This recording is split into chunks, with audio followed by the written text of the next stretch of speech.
What if the moment you finally ran from the life you were born into was the exact moment someone who could change everything was already watching? The night before she left, the town was quiet in that way only small towns know, where silence feels like a blanket and a prison at the same time. Streetlights buzzed over empty sidewalks. The diner's neon sign flickered like it couldn't decide whether to be alive or dead. And in a second-story bedroom of a house that always smelled faintly of old books and worn-out dreams, Evelyn Carter stared at a single packed suitcase. There were things she wasn't taking. Memories, promises, roots. She had grown up in Briar Ridge, population 3,842, a place where people didn't leave unless they had to. She had watched people age into their lives like they were molds they were poured into. The grocery clerk who once wanted to be a singer, the mechanic who wrote poetry in secret, the neighbor who still talked about the scholarship she never took because her mother got sick. Everyone had a story that began with, "I was going to," and ended with, "but life got in the way." Evelyn feared the same sentence more than loneliness, more than failure, more than the unknown. She feared waking up one morning at 40, looking in a mirror and realizing she had never made a single decision that was truly hers. So at 5:12 a.m. on a Thursday, Evelyn slipped out of the house. No dramatic farewell, no tears, just a quiet click of the door shutting behind her. She didn't look back. The bus ride to the city felt like crossing into another world. The highway stretched under a cotton candy sunrise, and every mile felt like a page turning. The air changed. The smell changed. The possibilities changed. When she stepped off the bus in Manhattan, it felt like stepping into motion. Sirens exhaust, conversations layered over conversations, skyscrapers like steel prayers reaching upward. She had no job, no apartment lined up, no safety net, just $3,000 saved from waitressing and babysitting, and a fire inside her she refused to let die. But cities don't care about passion. Cities test it. The first 2 weeks were a blur of rejection emails, apartment viewings where the walls were so thin you could hear someone breathing next door, and nights sleeping in a hostel bed surrounded by strangers. She took a job handing out flyers in Times Square. Her feet ached, her voice grew hoarse. Her smile became something she wore like makeup, applied, removed, reapplied. Yet every morning she woke up and felt something she had never felt before. This life is mine. One evening, exhausted and chilled from a February wind that sliced through even her thickest coat, she ducked into a cafe simply to warm her hands. The place was small but elegant, filled with low conversations and the quiet clinking of porcelain. Warm amber lights reflected off mirrors and bottles. It felt like a place for people who had already made it. She almost turned around, but a server saw her and nodded, as if she belonged there just as much as anyone. Evelyn sat at the bar, fingertips still pink from the cold. She ordered tea, the cheapest thing she could justify. As she waited, she noticed a man sitting a few seats down. Not flashy, not loud. A tailored charcoal coat, a silver watch that caught the light instead of screaming for attention. His posture relaxed, his gaze thoughtful rather than seeking to be seen. The kind of person who seemed to carry his own gravity. She didn't know who he was, but the city did. Alexander Pierce. His family name echoed in financial districts and art circles. A man rumored to have bought his first company at 22. A man whose face magazines printed next to words like visionary and enigmatic. A man whose wealth was spoken about the way people speak of weather patterns, immense, uncontainable beyond ordinary scale. But in that moment, he was simply a person stirring a cup of coffee slowly, watching the liquid swirl like it contained answers. Evelyn didn't look at him again. She couldn't. Her mother had taught her that the quickest way to make yourself small was to assume someone else's world was bigger. She wrapped both hands around her tea, felt its comfort spread slowly outward. And when she finally looked up, she found him watching her. Not in appraisal, not in interest, but with curiosity. As if he had been trying to remember something, or someone. Their eyes met for only a second. The smallest of seconds. But sometimes fate fits itself into seconds. She looked away first. He didn't speak. Neither did she. The moment dissolved back into the hum of the cafe, but as she stood to leave, the server placed a folded piece of paper beside her cup. "From him," the server whispered. Her heart thudded. She didn't look at the man. She didn't want to. She opened the note slowly. "Keep going. You're closer than you think. No name, no number." But the handwriting was careful. Intentional. She turned. The seat where he had been was empty. For days afterward, she told herself it was nothing. Encouragement from a stranger who had seen the exhaustion in her eyes. A small kindness in a city that rarely offered any. She didn't expect to see him again. But the city has a strange way of bringing certain people together. Not by coincidence, by momentum. 3 weeks later, Evelyn got a job as a junior assistant at a gallery, not glamorous but steady. She swept floors, catalogued pieces, arranged lighting, and learned to speak about art with the quiet confidence of someone who sees more than surface. And one evening, during an exhibition opening, with glasses of champagne reflecting golden light and attendees admiring sculptures that cost more than houses in Briar Ridge, she saw him again.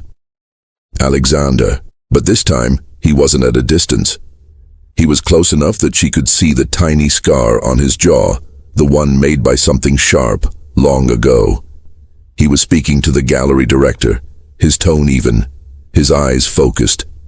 People moved around him like he was a still point in a spinning world. Evelyn tried not to stare, tried to look busy, tried to blend into her role.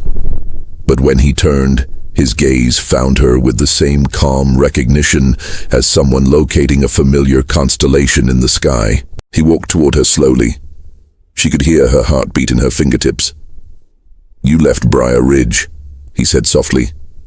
It felt like the floor moved beneath her, a secret she had told no one here, not even the gallery. "How?" she began. But he smiled, not smugly, but gently, as though he understood the question better than she did. "People who leave places like that carry a certain look in their eyes," he said. "It doesn't fade easily." He paused, studying her expression, then added, "I grew up somewhere like that too." She hadn't expected that. Everyone talked about Alexander Pierce as though he had been born at the top of a marble staircase, but his words carried the quiet weight of truth. Before she could speak, a group approached him, calling his name, demanding his attention. His world beckoned him back, but as he stepped away, he turned just enough to say, "Don't let this city decide who you become." It was the second time he had given her something she didn't know she needed, and the second time he didn't ask for anything in return. Yet, life changes not in the moments we understand, but in the ones we don't yet know how to name. Because that night, after the exhibition ended, someone else had seen their interaction. And unlike Alexander, this person did not see Evelyn with curiosity or recognition. They saw her as a threat, and they were about to make sure the girl from Briar Ridge never got close to him again. The gallery lights dimmed one by one, leaving only the glow of the street lamps bleeding through the tall windows. Evelyn stood alone, collecting empty flute glasses, unaware that her life had already been tugged onto a different path. From the far side of the room, someone watched her. A woman in a sleek black coat, posture straight, gaze sharp enough to cut glass. Her name was Lena Hart, senior curator, trusted confidant to the gallery's most influential patrons, and someone who had known Alexander Pierce long before newspapers thought to put his face on their front pages. Lena's heels clicked softly as she crossed the polished floor. "You spoke with Mr. Pierce," she said. "Not a question, an observation." Evelyn nodded carefully. He recognized me from the cafe. He was just being kind. Lena gave a small, thin smile, polite, controlled, measured. Kindness can be dangerous in this environment, she said, her tone gentle but edged. People often misunderstand it. They start believing it means something more. Evelyn knew what this was. A warning, wrapped in etiquette. I don't misunderstand anything, she said, steady. I'm just doing my job. Lena watched her for a moment longer, then nodded, as if approving a performance that had narrowly passed. Good, she said, and walked away. But the echo of her heels felt like a clock starting its countdown. The next few weeks unfolded quietly, almost deceptively so. Evelyn worked. She learned. She listened. She began to understand how the city worked, not from books or advice, but from watching the way power moved. It wasn't loud. It wasn't flashy. Power was subtle. It chose when to be seen. And Alexander disappeared again. No cafe, no gallery, no quiet notes on paper, just absence. And yet, he lingered in her thoughts, not as a fantasy or aspiration, but as a reminder of something she couldn't yet define. A mirror, a witness, proof that leaving Briar Ridge had meant something. Life settled into rhythm. She found a small studio apartment with walls painted the color of faded cream and windows that rattled when the wind was strong. She learned which subway lines to avoid after dark. She learned which coffee shops allowed you to sit for hours without buying a second drink. She learned to walk with purpose, even when she wasn't sure of where she was going. But even in the rhythm, something else was brewing. It began one afternoon when the gallery received a new shipment, 3 crates, each containing a sculpture from a private Italian collection. Priceless, insured for more money than Evelyn had seen in her lifetime. The director trusted her enough now to help with the documentation. As she inspected the pieces, something caught her eye, an inscription etched faintly into the marble of the smallest sculpture. A single word, Briar. Not Briar Ridge, not spelled the same, but close enough to stop her breath. She traced the letters with her fingertips, feeling the stone cool against her skin. Strange, she thought. Coincidence, she told herself. Just coincidence. But the universe rarely places coincidences without reason. She didn't mention it to anyone. That evening, as she walked home, the city felt different. Streets she had walked 100 times suddenly seemed narrower. Buildings seemed taller, leaning inward. The sounds, the sirens, the arguments, the laughter, felt layered, as if something underneath them was trying to speak. And somewhere behind her, footsteps matched her pace. She glanced back. Nothing there. But she felt watched. Not by curiosity this time, by intent. When she reached her building, she paused in front of the old brass mailbox. Inside, among utility bills and coupons she'd never use, was an envelope with no return address. Her name in handwriting she recognized. Evelyn. Inside was a single line. Some people don't like when stories change direction. No signature, no explanation. Just the tightening thread of something unseen. She sat on her bed for a long time, the letter resting in her lap. Her mind raced, but not in fear, in clarity. Someone wanted her to step out of place, to remember her role, to remain small. But she hadn't crossed state lines and broken her own heart to stay small. The next morning, she returned to the gallery early, before opening, before the others. The sculptures were still there, draped in protective cloth. She stood in front of the smallest one again, the one marked Briar. Her reflection shimmered faintly in the polished floor, a girl who had fled a small town, facing something she didn't yet understand. Do you know what that piece is? The voice behind her startled her.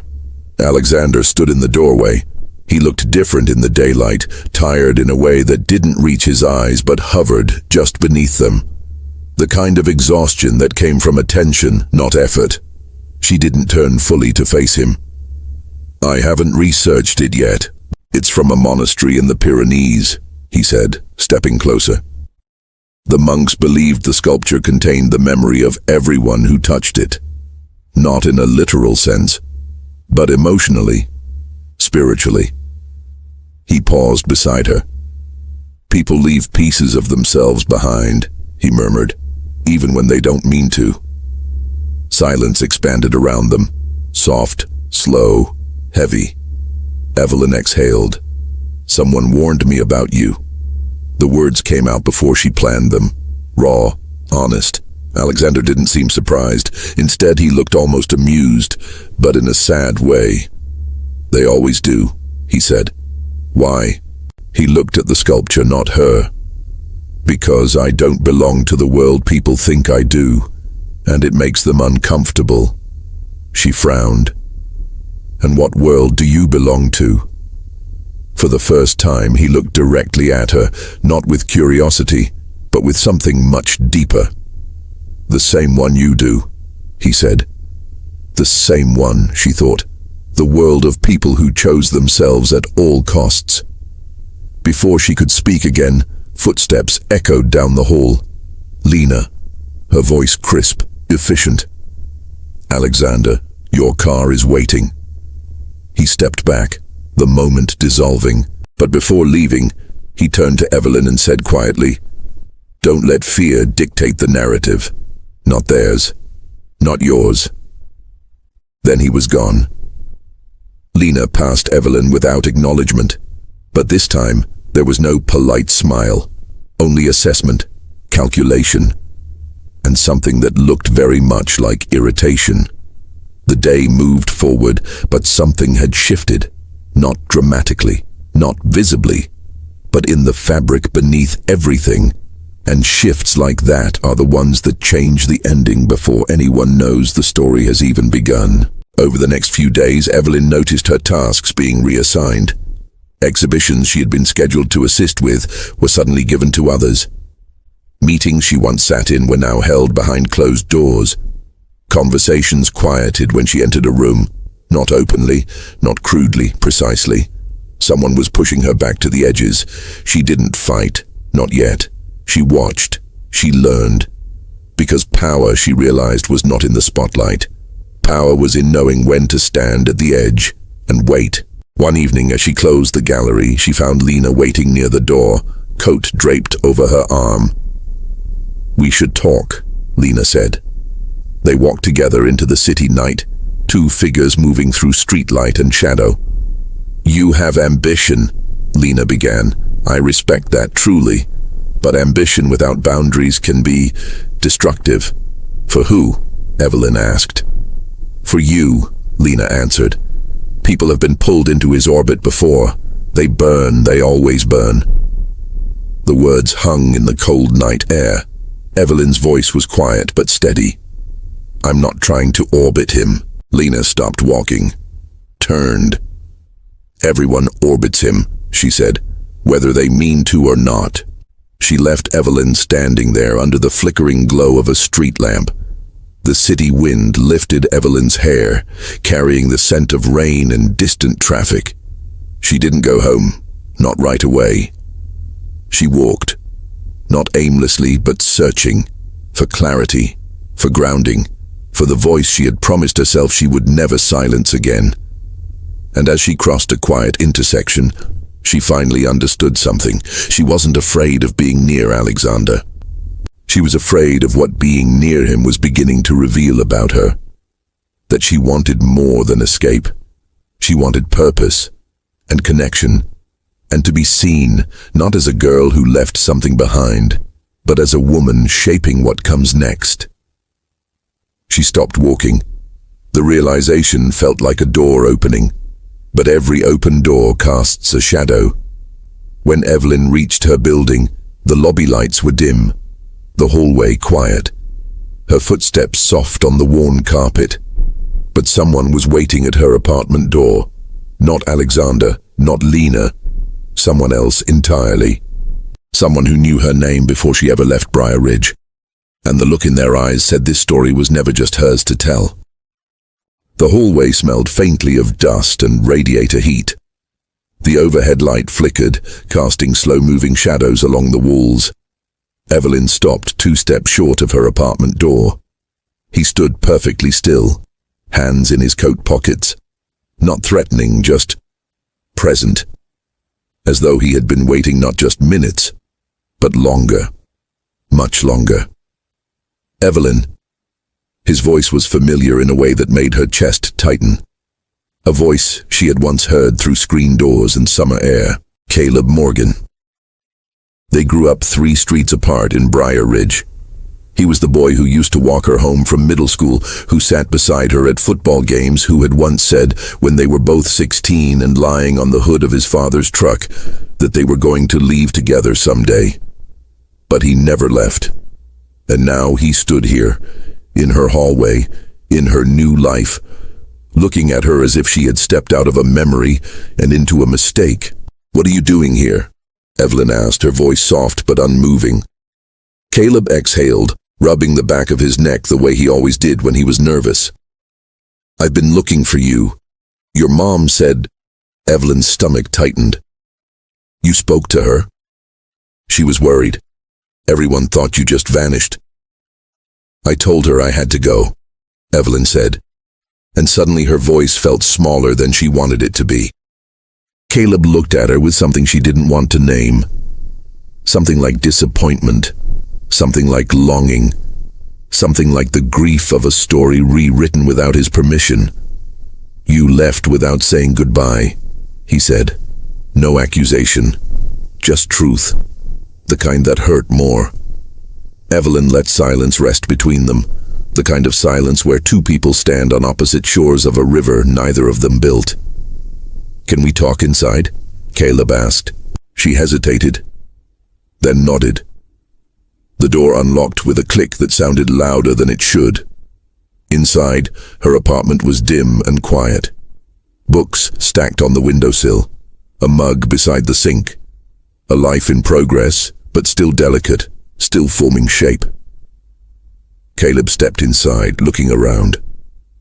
"This is nice," he said, though the space was barely big enough for a bed and a table. Evelyn leaned against the counter, arms crossed. "Why did you come here?" He didn't avoid the question. "Because I heard your name." Evelyn felt the air change, heard it wear. Caleb sat slowly on the edge of her small couch, the fabric creaking. "Back home, people talk. Someone came through town asking about you, about your family, about the night you left." Her pulse quickened. "Who?" Caleb shook his head. "No name, just questions." He looked at her then, really looked. "What did you get involved in?" Evelyn let out a breath that trembled on the way out. "Nothing. I just left." He didn't look convinced, but he didn't argue. Instead, he leaned forward, arms resting on his knees. "You used to tell me the city was where life happened," he said. "I didn't believe you then. I do now. Look at you." A faint smile, sad at its edges. "You're different." "So are you." She meant it. His eyes softened. But there was something else behind them. A question. A wound. "Were you going to come back?" he asked. Evelyn opened her mouth and realized she didn't have an answer. Not one that would be kind. Not one that would be true. Caleb nodded once, as if the silence was already an answer. Then his tone changed. "Who's the man?" he asked. She didn't respond, didn't move, didn't even breathe for a moment. "What man?" she managed. "The one from that gallery event. Someone sent pictures to a few people back home. No message, just your face next to his." Evelyn felt the room tilt, the floor shifting under her feet like something had come unmoored. Pictures. Sent. By who? Caleb stood, slowly, carefully, as if approaching something fragile. "Evelyn," he said quietly, "this isn't just you leaving home anymore. This is someone watching your life."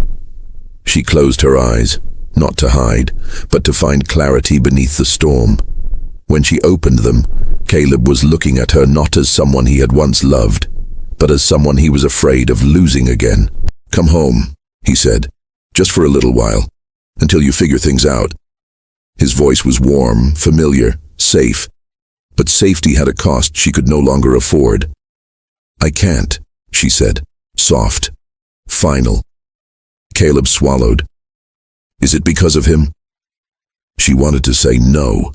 She wanted to explain that Alexander was not the reason she stayed, that she stayed because leaving Briar Ridge wasn't running away.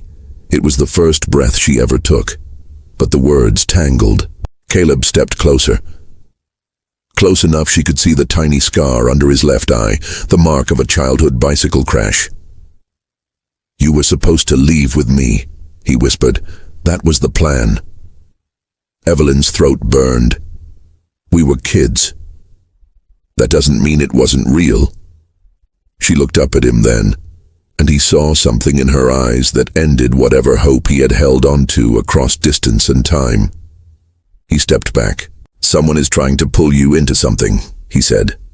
"Just remember that not everyone who reaches for you wants to help you stand." He walked to the door, paused. "If you ever need to come back," he said, "I'll be there." And then he was gone. The door clicked shut.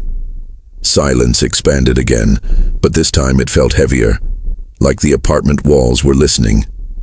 Evelyn sank onto her bed, the letter from earlier still on the bedside table. She picked it up, tracing the ink. Some people don't like when stories change direction. She thought of Lena's warning. She thought of Alexander's eyes. She thought of Caleb's voice. 3 worlds, 3 versions of her, all pressing inward. She forced herself to breathe evenly. She needed time, space, clarity. That night, she slept lightly, dreams flickering with half-seen faces, stone sculptures, the sound of distant footsteps. By morning, her decision had formed quietly in her mind. She went to the gallery early again, before the noise, before the world. The sculptures stood in their silent row, the marble one still bearing its faint inscription. As she reached out to touch it again, she noticed something new. Between the letters, fine, nearly invisible, a word had been scratched over the original, not by artist's hand, not by time, recent, deliberate, return. Her breath hitched, not Briar, return. Her gaze lifted slowly, as if pulled by invisible thread. Lena was standing at the far end of the gallery. Still, watching, not surprised, not alarmed, just waiting. Evelyn understood 2 things in that moment. First, someone had been altering the narrative long before she realized she was part of it. And second, she was no longer just choosing her life. She was being chosen by something. The question now was whether she would step toward it, or run from it. But as Lena walked toward her with that same measured grace, Evelyn felt a truth unfold inside her like a dark flower. She was done running. Whatever this was, whoever had begun it, why ever it had started, she was going to see it through, even if it meant becoming someone she had never imagined being. Lena stopped in front of her, eyes intent, voice calm. "Evelyn," she said, "there's something you need to know." And before Evelyn could speak, before she could brace herself, Lena whispered, "He didn't just notice you the night in the cafe. He knew who you were long before that." Evelyn didn't breathe at first. The words hung in the gallery air like something suspended between them, fragile and heavy all at once. "He knew who you were long before the cafe," Lena repeated. Not unkindly, not cruelly, just true. Evelyn's voice was barely audible. "How?" Lena stepped closer to the sculpture, fingertips brushing the cool marble. "Because you reminded him of someone he lost." The gallery seemed to grow quieter, as if the entire room were listening. "Years ago," Lena said, "before the world knew his name, Alexander was a different man. Still brilliant, still ambitious, but grounded, human. He loved someone then, perhaps more deeply than he expected to. A woman who believed in him when no one else did. She paused, eyes tracing the carved lines of the sculpture's face. Her name was Elise, and she came from a small, forgotten place too. A town that could have been Briar Ridge. She left it to build a life of her own. Just as you did. Evelyn felt something shift beneath her ribs, like a thread being pulled loose. "What happened to her?" she asked. Lena's expression softened in a way Evelyn had not seen before, just a flicker of vulnerability, quickly hidden. "She died," Lena said quietly. "Suddenly. And Alexander changed. He built, he expanded, he achieved everything the world said he should. But success cannot bargain with grief. It only hides it." The gallery lights flickered as clouds passed over the windows, dimming the room to twilight. "When he saw you," Lena continued, "it wasn't your face he recognized. It was your choice. Your courage to leave the life that was chosen for you. The same courage she once had. You reminded him that the person he was before might still exist." Evelyn's chest tightened, not with fear but with a deep aching understanding. "But you were afraid," she said softly, "that I would change the balance." Lena didn't flinch. Alexander's world is held together by memory and perception, and people inside that world will do anything to keep it intact. "I told you to be careful not because I wanted to keep you out." She paused, searching for the right shape of the truth. "But because I watched what loving someone beyond your world did to him once." Evelyn realized then that Lena was not an enemy. She was a witness. And witnesses carry burdens no one asks them to. A soft sound echoed from the gallery entrance. Alexander stood there, not with grand timing, not with cinematic weight, just a quiet presence as though he had been standing long enough to hear the last sentence. His gaze moved from Lena to Evelyn, and something in his expression unraveled, just slightly, enough to reveal the man beneath the headlines and the rumors and the empire. "Lena," he said gently, "could you give us a moment?" Lena nodded, stepping back without need for further words. She paused only once before leaving, her hand briefly resting on Evelyn's arm, a touch of solidarity, of release. Then it was just the two of them. The gallery was still, as though the sculptures themselves were waiting. Alexander walked slowly toward her, each step quiet on the polished floor. His coat was unbuttoned, his hair slightly displaced by the wind. Small signs that suggested he had come quickly. "I never meant for you to find out like this," he said.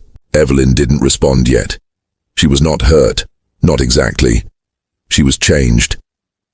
"You knew who I was," she said, "before I ever left Briar Ridge." "Yes." His eyes did not look away. "Why?" He closed his eyes for a moment, as though searching for a past he had tried to archive. "Because I read an article once," he said softly, "about a scholarship recipient who turned it down to stay with her family. A girl from a small town who chose responsibility over ambition. It shouldn't have stood out, but it did. I kept the clipping, not because I knew you, but because I recognized the choice. Elise had made one just like it once." The room held its breath. "And when I saw you in that cafe," he continued, "it was like seeing a doorway I had once walked through but forgotten how to return to." Evelyn stepped closer, not drawn, but choosing. "You were never looking for Elise in me," she said. It wasn't a question. It was the truth settling into place. "No," he said. "I was looking for the part of myself that could still believe in beginnings." Silence, but not the heavy kind, the open kind. Outside, traffic murmured. A siren wailed distantly. The city continued, unaware of the quiet transformation unfolding in a gallery lit by fading daylight. Evelyn thought of Caleb's words, of Lena's warnings, of her mother's soft voice telling her childhood stories, of her own reflection in the bus window that first morning. the girl who left without knowing what she was running toward. "I didn't come here to be saved," she said. "I know," Alexander replied. "And I didn't come here to save you." They were close enough now that she could see the shadows beneath his eyes. Shadows carved by memory, by love, by loss. "I don't want to be another ghost in your life," she said. "And I don't want you to be," he answered. The warmth between them was not romantic, not urgent, not fragile. It was something steadier. Something born from recognition, not projection. He used to think his story had already been written. She used to think her story hadn't begun yet. Both were wrong. "You don't have to stay," he said. "Not in this world. Not in any world that isn't yours." Evelyn felt a calm settle into her bones, something she had been chasing since before she knew to name it. "I don't know where I'm going yet," she said honestly. "But I know I'm not going back. Not to who I was, not to where I came from. I want to build something, but slowly, on purpose." He nodded, not in acceptance, but in respect. "Then I hope," he said, "whatever you build, you let me see it, even from a distance." She smiled. For the first time in a long time, the smile didn't feel performed. "You will," she said. The moment didn't need an ending. It simply flowed into stillness. She walked with him to the door. They didn't touch. They didn't promise anything.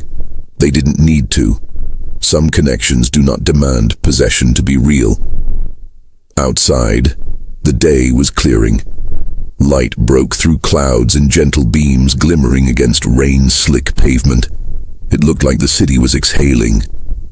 Evelyn stepped outside after he left, pulling her coat close. The street felt different. Not smaller, not bigger. Just hers. She walked without hurry, past windows and crosswalks and the shifting current of people, each carrying their own unseen story. The city was not a test anymore. It was a witness. When she reached her apartment that evening, she found one final thing waiting. A small envelope under the door, no name, no address. Inside, a piece of paper. Your story doesn't have to be loud to be extraordinary. No signature, no flourish, just truth. She placed it inside a book on her shelf, between the pages that marked the beginning of a chapter. Then she opened her window and let the cool air touch her face. Somewhere far beyond the rooftops, beyond the noise and the crowded streets, Briar Ridge still existed. Not as a place she had escaped, but as a place that had shaped the version of her who had needed to leave. She didn't hate it anymore. She didn't long for it either. It simply was. A previous chapter in a longer story. And now, finally, she was writing the rest. Because sometimes leaving is not running away. Sometimes leaving is the first act of becoming. And sometimes the people who change our lives the most are not those who rescue us, but those who remind us that we were never powerless to begin with. The night settled gently over the city, and Evelyn Carter, once a girl from a small, quiet town, continued forward into a life she was still learning to shape, one step at a time.